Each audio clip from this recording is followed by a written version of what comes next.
कक्षा षष्ठी के लिए निर्धारित देववाणी संस्कृतम षष्ठ सर्ग का चतुर्थ पाठ सुभाषितानि। मूल शब्द है सुभाषितम, एक वचन में सुभाषितम, इसका बहुवचन है सुभाषितानि।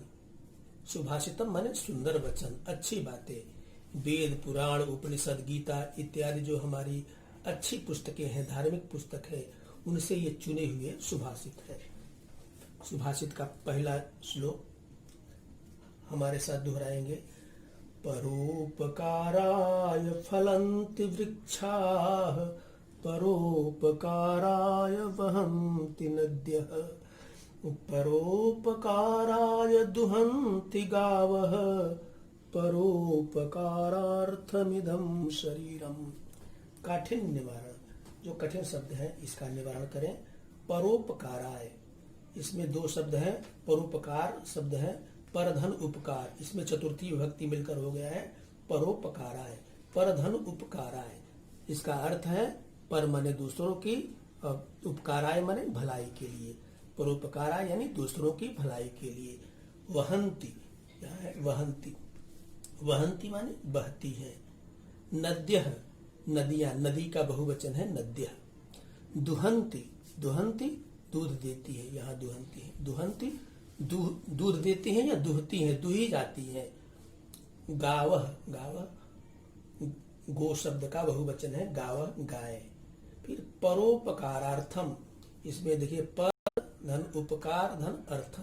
पर माने दूसरों के उपकार यानी भलाई के, अर्थम माने लिए। परोपकारार्थम माने दूसरों की भलाई के लिए। जो परोपकाराय है वही शब्द परोपकारार्थम उसी भाव में है। अब इसका अर्थ देखेंगे।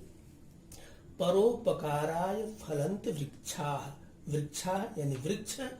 परोपकाराय माने दूसरों की भलाई के लिए, परोपकार के लिए। फलन्ति फलते हैं, फल देते हैं। वृक्ष दूसरों की भलाई के लिए फल देते हैं। परोपकाराय वहन्ति नद्यः, नद्यः यानी नदियां। परोपकाराय दूसरों की भलाई के लिए, वहन्ति बहती हैं। परोपकाराय दुहन्ति गावः, गावः गायें। परोपकाराय दूसरों की भलाई के लिए, दुहन्ति दुही जाती हैं, दूध देती हैं।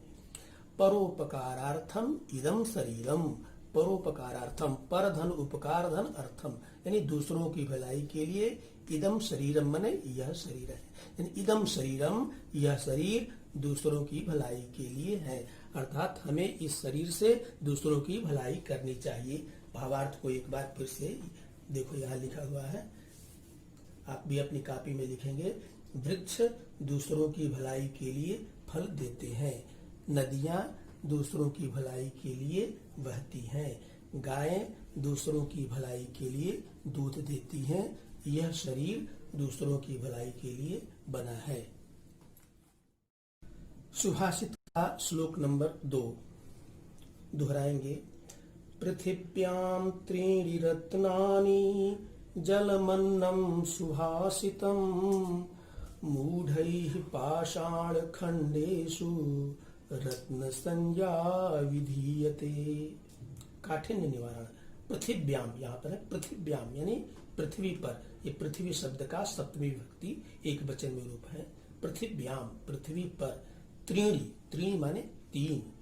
रत्नान, ये रत्नम का बहुवचन है, रत्नान यहाँ नहीं लिखा है, रत्नान। जलम, जलमन्नम, जलमन्नम में संधि विच्छेद करेंगे। जलम धन अन्नम, जलमन्नम। जल माने पानी, अन्न माने अनाज, जलमन्नम। सुभाषितम, सुभाषित सुंदर वचन, पहले भी मैं बता चुका हूं। यहाँ पर सुभाषितम का बहुवचन है सुभाषितानि। सुभाषितम माने सुंदर वचन। मूढ़ई, मूढ़ माने मूर्ख, मूढ़ई माने मूर्खों के द्वारा। पाषाण, पाषाण माने पत्थर। खंडेशु माने टुकड़ों में। रत्न संज्ञा, रत्न संज्ञा रत्न की संज्ञा। विधेयते माने दी जाती है। देखिए, प्रस्तुत सुभाषित में यह बात बताई गई है कि पत्थर के छोटे छोटे टुकड़े जिसे हम रत्न कहते हैं, जैसे नीलम, लाजावर्त, पुखराज, लहसनिया, गोमेद, ये वास्तव में रत्न नहीं है। अर्थात मानव जीवन में इनका महत्व नहीं है। रत्न तो है, लेकिन रत्न इसलिए नहीं है कि ये मानव जीवन में इनका कोई महत्व नहीं है। वास्तविक रत्न तो क्या है? जलम अन्नम सुभाषितम। जल, अन्न और सुंदर वचन ही वास्तविक रत्न है, जिसके बिना हमारा जीवन, मानव जीवन अधूरा है, जिसके जीवन में बहुत महती आवश्यकता है। अर्थ देखेंगे, पृथिव्याम त्रीणि रत्नानि। यहाँ कवि कहता है कि पृथिव्याम, पृथ्वी पर, त्रीणि रत्नानि, तीन रत्न है। रत्न तो अनेकों हैं, जैसे कि मैंने अभी नाम बताया, गोमेद, लाजावर्त, लहसनिया, पुखराज, नीलम इत्यादि, हीरा, मोती, जवाहरात, ये सब रत्न ही है। लेकिन ये कवि कह रहा है कि वास्तव में यह रत्न नहीं है। पृथिव्याम त्रीण रत्नानि, पृथ्वी पर तीन रत्न है, केवल तीन ही रत्न है। वो कौन कौन से तीन रत्न है? जलम, अन्नम, सुभाषितम। जल, अन्न और सुंदर वचन, जिसके बिना मानव जीवन अधूरा है, मानव जीवन संभव नहीं है। मूढ़ई पाषाण खंडेशु। पाषाण खंडेशु माने पत्थर के टुकड़ों में रत्न संज्ञा विधीयते, रत्न की संज्ञा दी जाती है। पत्थर के टुकड़ों को रत्न संज्ञा दी जाती है, किसके द्वारा? मूढ़ई। मूढ़ माने मूर्ख, यानी मूर्ख लोग पत्थर के टुकड़ों को रत्न की संज्ञा देते हैं। वास्तव में वह वास्तविक रत्न नहीं है। भावार्थ देखेंगे, पृथ्वी पर तीन रत्न हैं, जल, अन्न और सुंदर वचन। मूर्ख लोग पत्थर के टुकड़ों को रत्न नाम देते हैं।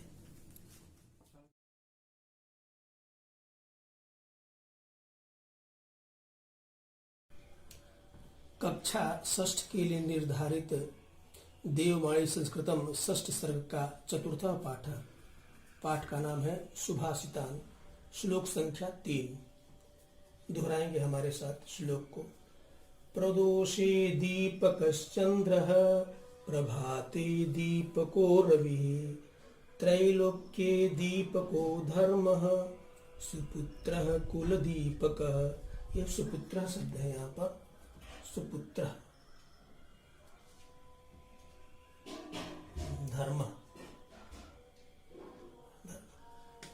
इस श्लोक में बताया गया है कि किस स्थान पर कौन सी वस्तु दीपक का काम करती है, अर्थात किस स्थान पर कौन सी वस्तु उसे सुशोभित करती है।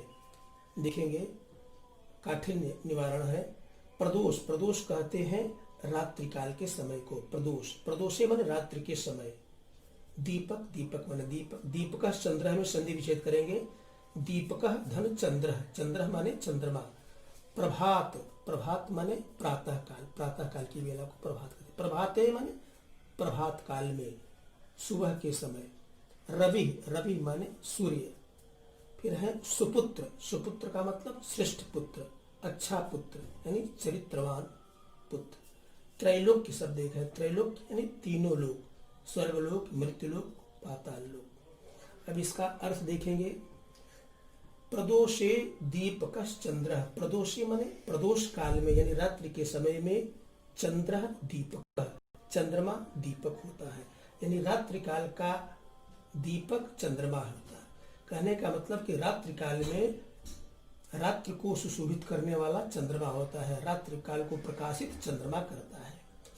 प्रभाते दीप को रवि, प्रभात यानी प्रातः काल में, सुबह के समय रवि दीपक, रवि दीपक होता है, यानी प्रभात काल को सुशोभित करने वाला, प्रकाशित करने वाला कौन है? रवि है। रवि यानी सूर्य ही दीपक है, प्रभात काल का दीपक सूर्य है। त्रैलोक्य दीपको धर्म, त्रैलोक्य माने तीनों लोक में धर्म ही दीपक है, यानी जो व्यक्ति धर्म पर चलता है वह तीनों लोकों को प्रकाशित करता है, तीनों लोकों में प्रकाशित भी होता है। त्रैलोक्य दीपको धर्म, तीनों लोकों को प्रकाशित करने वाला दीपक धर्म है, ये धर्म तीनों लोकों को प्रकाशित करता है। और सुपुत्र कुल दीपक, और कुल का दीपक सुपुत्र है, अच्छा पुत्र है, श्रेष्ठ पुत्र यानी चरित्रवान पुत्र ही कुल का दीपक है। तो एक बार फिर से इसका अर्थ को देखेंगे। प्रदोषे दीपक चंद्र, रात्रि काल का दीपक चंद्रमा है। प्रभाते दीपको रवि, प्रभात यानी सुबह काल का दीपक रवि यानी सूर्य है। त्रैलोक्य दीपको धर्म, तीनों लोक का दीपक धर्म है। और कुल दीपक, कुल का दीपक सुपुत्र, श्रेष्ठ पुत्र है, चरित्रवान पुत्र है। एक बार फिर से भावार्थ को देखेंगे। रात्रि का दीपक चंद्रमा है, प्रातः काल का दीपक सूर्य है, तीनों लोकों का दीपक धर्म है तथा कुल का दीपक श्रेष्ठ या चरित्रवान पुत्र है। सुभाषित श्लोक संख्या क्रमांक 4 दोहराएंगे। अष्टादश पुराणेषु व्यासस्य वचनद्वयम् परोपकारः पुण्याय पापाय परपीडनम्। इस श्लोक में बताया गया है कि व्यास जी ने जो 18 पुराणों की रचना की है, चारों वेदों को संकलन किया है, समस्त उपनिषदों का जो संकलन किया है, रचना की है, वो सबका मूल क्या है? उस सबका मूल है परोपकार। यानी परोपकार ही सब वेद शास्त्रों का मूल है। यानी परोपकार यानी दूसरों की भलाई करना। तो दूसरों की भलाई करना ही पुण्य है और दूसरों को सताना ही पाप है। ये 18 पुराण, चारों वेद, समस्त उपनिषद का व्यास जी के वचनों का सार है। अब इसका काठिन्य निवारण देखेंगे। अष्टादश, अष्टादश माने 18। पुराणेषु, पुराण शब्द का सप्तमी विभक्ति बहुवचन में रूप है। पुराणेषु माने पुराणों में। अष्टादश पुराणेषु माने 18 पुराणों में। व्यास से माने व्यास जी के वचन द्वयम माने 2 वचन है। वचन तो हजारों हैं लेकिन 2 वचन प्रमुख है। कौन कौन से 2 वचन हैं? परोपकार पुण्याय। परोपकार यानी दूसरों की भलाई करना, परोपकार। इसमें 2 शब्द है, पर धन उपकार। परोपकार यानी दूसरों का उपकार, दूसरों की भलाई करना क्या है? पुण्य है। और परपीडनम माने दूसरों को पीड़ित करना, दूसरों को सताना, ये क्या है? पाप है। तो एक बार पुनः इसका अर्थ देखेंगे। अष्टादश पुराणेषु व्यासस्य वचनद्वयम्। 18 पुराणों में व्यास जी के 2 वचन प्रमुख है। परोपकार पुण्याय, दूसरों की भलाई करना, परोपकार करना पुण्य है और दूसरों को पीड़ित करना पाप है। भावार्थ लिखा हुआ है। 18 पुराणों में व्यास जी के 2 वचन प्रमुख हैं। दूसरों का उपकार करना पुण्य है तथा दूसरों को सताना पाप है। सुभाषित क्रमांक 5 दोहराएंगे। ईशाम न विद्या न तपो न दानम ज्ञानम न शीलम न गुणो न धर्म ते मर्त्यलोके भुवि भारभूता मनुष्य रूपेण मृगा शरन्ति। ये मर्त्यलोक भुवि भार भूता, यहाँ विसर्ग रहेगा। इसका इस श्लोक में बताया गया है कि जिस मनुष्य के पास दान, ज्ञान, तपस्या, शील, गुण आदि नहीं है, वह मनुष्य इस लोक में धरती पर भार के समान है। और भले ही वो उसका शरीर मनुष्य का है लेकिन वह पशु की तरह आचरण करता है, माने साक्षात पशु के तुल्य है। देखेंगे काठिन्य निवारण। येषाम, येषाम माने जिसके पास न तो विद्या, न तपो न तपस्या, न दान, ज्ञानम न ज्ञान, न शील, शील माने सदाचार, न गुण न धर्म। ते माने वे लोग, मर्त्यलोक माने इस मृत्युलोक में, भूमि भार भूता, धरती के, भूमि माने धरती पर, भार भूता माने भारत स्वरूप है, मनुष्य रूपेण मनुष्य के रूप में, मृगा आचरन्ति मृगवत यानी जंगली पशुओं की तरह, आचरन्ति आचरण करते हैं, मृगा आचरन्ति मृगाचरन्ति पशुवत आचरण करते हैं, भूमि यानी धरती पर। तो एक बार पुनः इसका अर्थ देखेंगे। येषाम न विद्या, येषाम जिसके पास न तो विद्या है अर्थात जो विद्या अध्ययन नहीं करता, न तप करता है, तप का मतलब ईश्वर की प्राप्ति के लिए जंगल में जाकर आराधना करना ही नहीं है, माला जपना ही तप नहीं है, अपने उद्देश्यों की प्राप्ति के लिए परिश्रम करना ही तप है। जैसे विद्यार्थी का तप उसका अध्ययन करना है, किसान का तप उसके खेतों में हल चलाना, निराई गुड़ाई करना है, ये किसान का तप है।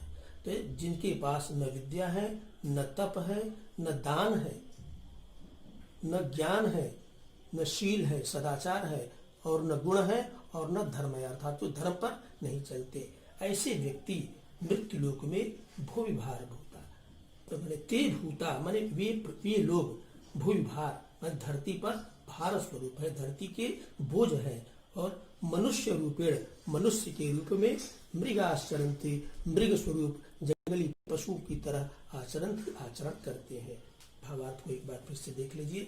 यहाँ लिखा हुआ है, जिसके पास न विद्या है, न तप है, न दान है, न ज्ञान है, न सदाचार है, शील यानी सदाचार है, न गुण है, और न धर्म है, ऐसे लोग इस मृत्यु लोक में धरती के भार है, यानी धरती पर भार स्वरूप है, तथा शरीर से मनुष्य होते हुए भी पशु जैसा आचरण करते हैं। धन्यवाद।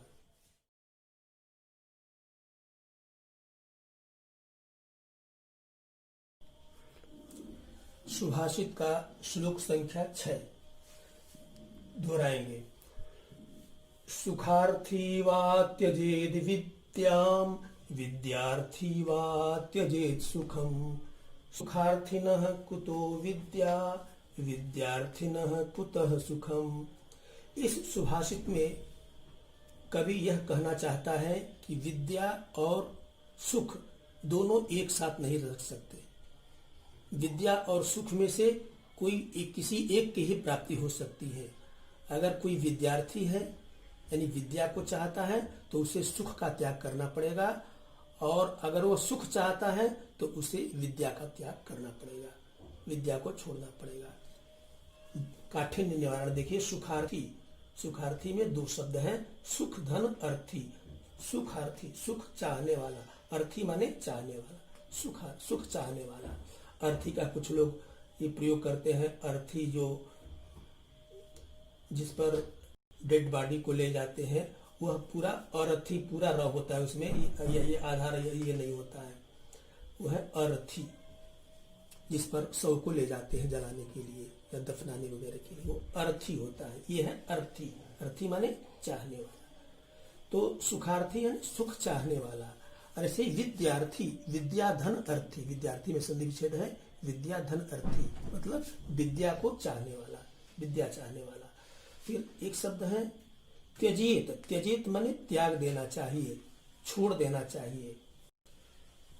कुतः, ये कुतो शब्द है, कुतः शब्द का ही रूप है, संधि नियम से यहाँ पर कुतो हो गया है, विसर्ग को ऊ की मात्रा। कुतः माने कहाँ। सुखार्थिनः माने सुख चाहने वाले को, ऐसे ही विद्यार्थिनः विद्या चाहने वाले को। अब इसका भावार्थ देखेंगे। सुखार्थी वा माने या, सुखार्थी वा त्यजेत विद्या, या तो सुखार्थी सुख चाहने वाला विद्याम त्यजेत विद्या को त्याग दे, या तो सुख चाहने वाला विद्या को त्याग दे, या विद्यार्थी विद्या चाहने वाला सुखम त्यजेत सुख को त्याग दे। यानी या तो विद्या चाहने वाला सुख को छोड़ दे या सुख चाहने वाला विद्या को छोड़ दे। सुखार्थिना कुतो विद्या, सुखार्थिना सुख चाहने वाले को कुतः विद्या, विद्या कहाँ, सुख चाहने वाले को विद्या कहाँ। अर्थात जो व्यक्ति सुख चाहता है, जो विद्यार्थी सुख चाहता है, उसको विद्या प्राप्त नहीं हो सकती। और विद्यार्थी न विद्या चाहने वाले को सुखम कुतः, सुख कहाँ, विद्या जो विद्या चाहता है उसे सुख नहीं मिलता है। तो विद्या और सुख दोनों एक साथ नहीं रह सकते। भावार्थ को एक बार फिर से देखेंगे। सुख चाहने वाले को विद्या त्याग देना चाहिए। सुखार्थी वा त्यजेत विद्या, सुख चाहने वाले को विद्या त्याग देना चाहिए, अथवा या वा विद्यार्थी सुखम त्यजेत, अथवा विद्या चाहने वाले को सुख त्याग देना चाहिए। तो कह रहा सुखार्थी ना कुतो विद्या, सुख चाहने वाले को विद्या कहाँ, अर्थात सुख चाहने वाले को इस संसार में कहीं भी विद्या नहीं मिलेगी। तथा विद्यार्थी ना विद्या चाहने वाले को कुता सुखम, सुख कहाँ, अर्थात विद्या चाहने वाले को कहीं सुख भी नहीं मिल सकता। इसलिए या तो हमें विद्या को छोड़ना पड़ेगा या सुख को छोड़ना पड़ेगा। विद्या और सुख दोनों एक साथ नहीं रह सकते। सुभाषित का श्लोक क्रमांक 7 दोहराएंगे। क्षणसः कणसश्चैव विद्यामर्थं च साधयेत् क्षणे नष्टे कुतो विद्या कणे नष्टे कुतो धनम। इस सुभाषित में बताया गया है कि अगर आपको विद्या प्राप्त करना है, विद्या प्राप्त करना चाहते हैं तो आपको प्रत्येक क्षण की यानी जीवन के प्रत्येक क्षण का उपयोग करना चाहिए। उस पर माने किसी भी क्षण को व्यर्थ नष्ट नहीं करना चाहिए। और अगर आपको अर्थ यानी धन प्राप्त करना है तो आपको प्रत्येक कण की चिंता करनी चाहिए। किसी भी माने धन का एक कण भी व्यर्थ नष्ट नहीं करना चाहिए। इसी को एक बार फिर से देखेंगे कठिन शब्दों को। क्षणशः माने एक एक क्षण के द्वारा। ऐसे ही कणशः चैव में शब्द है कणशः धन च धन एव। कणशः माने एक एक कण के द्वारा, क्षणशः एक एक क्षण के द्वारा, कणशः एक एक कण के द्वारा, च एव माने ही। विद्याम अर्थम च साधये। विद्यामर्थम में शब्द है विद्याम धन अर्थम। साधये माने सिद्ध करना चाहिए अर्थात प्राप्त करना चाहिए। क्षणे नष्टे, क्षणे माने एक क्षण नष्ट होने पर। कुतो विद्या, कुतो माने कहां, पहले भी आ चुका है यहाँ पर कुतः, कुतः माने कहां। कणे नष्टे, एक कण के नष्ट होने पर। कुतो धनम, धन कहां। भावार्थ देखेंगे क्षणशः कणशश्चैव विद्यामर्थम च साधयेत्। यानी विद्या प्राप्त करने के लिए प्रत्येक क्षण की और अर्थ धन प्राप्त करने के लिए प्रत्येक कण की चिंता करनी चाहिए। यानी धन विद्या प्राप्त करने के लिए हर क्षण का और धन प्राप्त करने के लिए हर कण का उपयोग करना चाहिए, उसे नष्ट नहीं करना चाहिए। क्योंकि क्षणे नष्टे कुतो विद्या, एक क्षण भी नष्ट होने से कुतो विद्या, विद्या कहाँ मिलती है, अर्थात विद्या नहीं प्राप्त होती है। और कणे नष्टे, एक कण भी नष्ट होने से यानी धन का एक छोटा सा अंश भी नष्ट होने पर धन प्राप्त नहीं होता। भावार्थ यहाँ लिखा हुआ देखेंगे एक एक क्षण के द्वारा विद्या को, क्षणशः एक एक क्षण के द्वारा विद्या को, तथा एक एक कण के द्वारा धन को। अर्थ माने धन, विद्या धन अर्थम, धन को प्राप्त करना चाहिए। साधयेत् माने प्राप्त करना चाहिए। क्षणे नष्टे कुतो विद्या, एक क्षण भी नष्ट होने से विद्या कहाँ मिलती है, एक क्षण नष्ट होने से विद्या कहाँ मिलती है। तथा एक कण भी नष्ट होने से धन कहाँ मिलता है। अर्थात एक क्षण नष्ट होने से हम विद्या प्राप्त नहीं कर सकते तथा एक कण भी नष्ट होने से हम धन प्राप्त नहीं कर सकते। श्लोक क्रमांक 8 दोहराएंगे। अधमाः धनमिच्छन्ति धनमानौ च मध्यमाः उत्तमाः मानमिच्छन्ति मानो ही महताम धनम। इस श्लोक में बताया गया है कि 3 प्रकार के व्यक्ति होते हैं। एक होता है अधम, एक होता है मध्यम और तीसरे होते हैं उत्तम। तो अधमा, अधम का बहुवचन है अधमा, मध्यम का बहुवचन मध्यमा और उत्तम का बहुवचन उत्तमा। तो अधमा माने नीच लोग, मध्यमा माने मध्यम श्रेणी के लोग, उत्तमा माने उत्तम श्रेणी के लोग। तो अधमा धनम इच्छन्ति, निम्न श्रेणी के लोग धनम इच्छन्ति, धन की इच्छा करते हैं।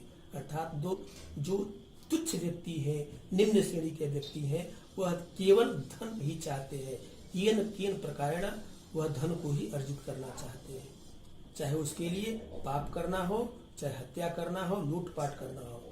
धन मानव च मध्यमा, और मध्यम श्रेणी के लोग धन और सम्मान दोनों चाहते हैं। यानी मध्यम श्रेणी के लोग धन तो चाहते हैं लेकिन साथ साथ सम्मान को भी चाहते हैं। धन मानव, धनम च मानम च, धन मानव में समास वगैरह कर करेंगे।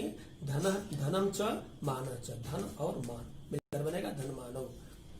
तो मध्यम श्रेणी के लोग धन और सम्मान दोनों चाहते हैं। उत्तमा और उत्तम श्रेणी के लोग मानम इच्छन्ति, मान यानी केवल सम्मान चाहते हैं, केवल और केवल सम्मान ही चाहते हैं।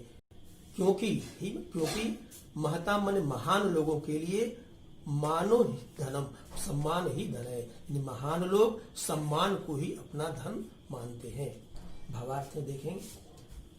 नीच लोग धन चाहते हैं, अधमा धन इच्छन्ति। नीच लोग धन चाहते हैं। धन मानव च मध्यमा, मध्यम श्रेणी के लोग धन और सम्मान दोनों चाहते हैं। धन मानव च माने और मध्यम। और उत्तमा मानम इच्छन्ति, उत्तम श्रेणी के लोग मानम इच्छन्ति केवल सम्मान ही चाहते हैं। उत्तम श्रेणी के लोग केवल सम्मान चाहते हैं, क्योंकि सम्मान ही महान लोगों का धन है। मानो ही महतान धनम, सम्मान ही महान लोगों का धन होता है। इस श्लोकों को एक श्लोक लिखना है और उसका अर्थ भी लिखना है, साथ में इसके कठिन शब्दों को शब्दार्थ भी याद करना है और भरसक प्रयास करें सुभाषित के समस्त श्लोकों को याद कर लें। धन्यवाद।